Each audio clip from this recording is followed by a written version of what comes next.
Welcome to the Bible Forum. I'm Warren Sprouse. We're here every Sunday night from 8 to 10 p.m. Eastern. Love to have you live in the chat room. They're in there talking about me right now. Let me explain American politics to you. It's not really my explanation. It comes from a publication called internationalman.com.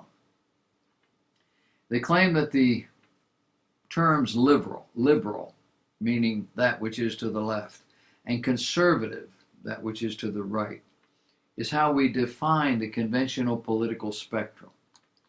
Now keep in mind that the terms are floating abstractions with meanings that are changing in subtle ways with just about every politician that comes down the pike.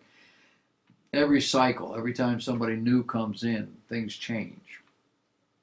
In the 19th century, a liberal was someone who believed in free speech, believed in social mobility, limited government, and strict property rights.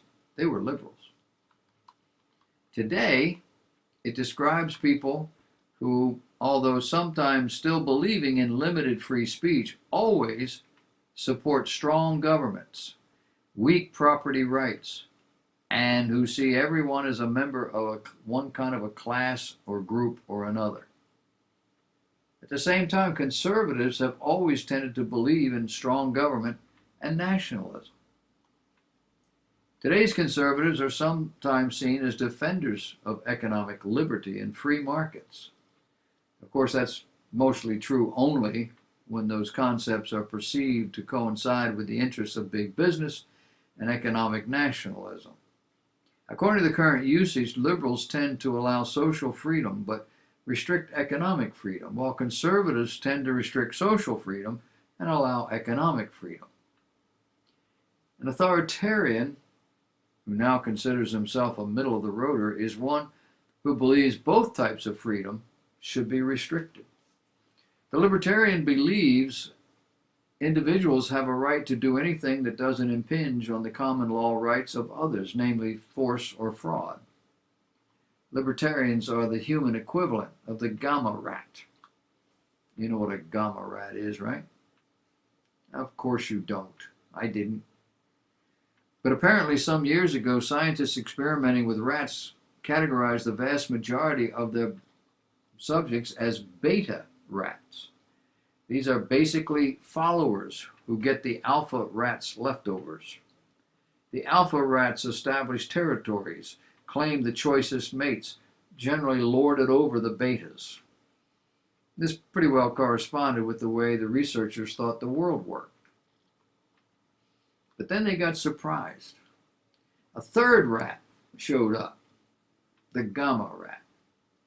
This is a creature who stakes out a territory, chooses the pick of the litter for mate, like the alpha, but doesn't attempt to dominate the betas.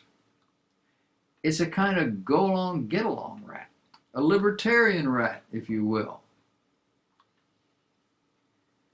Today, voting is another part of the problem. At least 95% of incumbents in Congress typically retain office.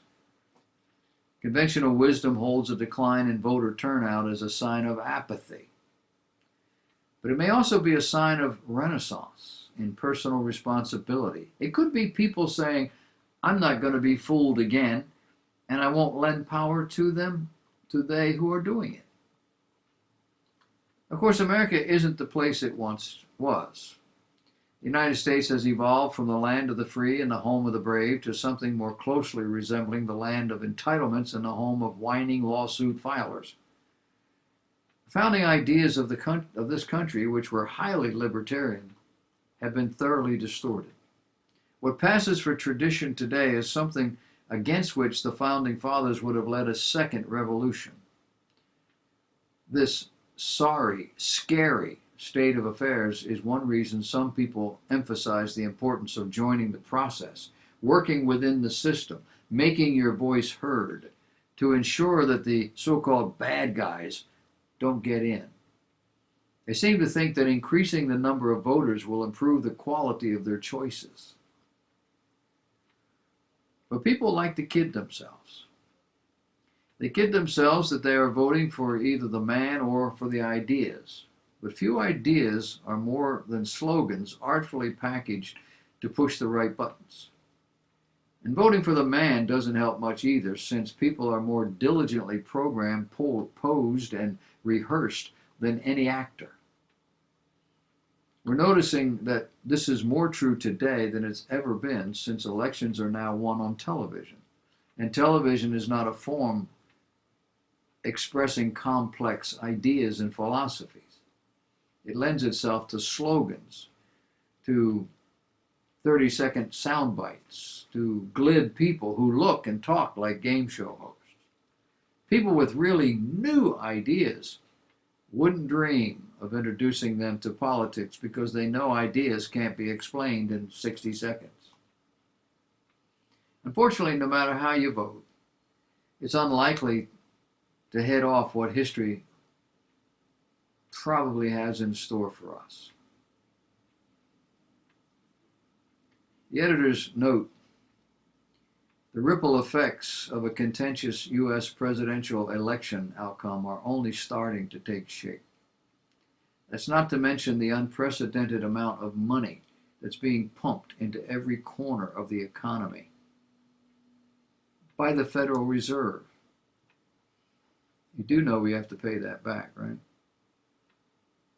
All this largesse, these checks that we've gotten in the mail, all this other stuff, money being spent, billions, trillions perhaps of dollars. It's all got to get paid back. Who's going to do that? You are.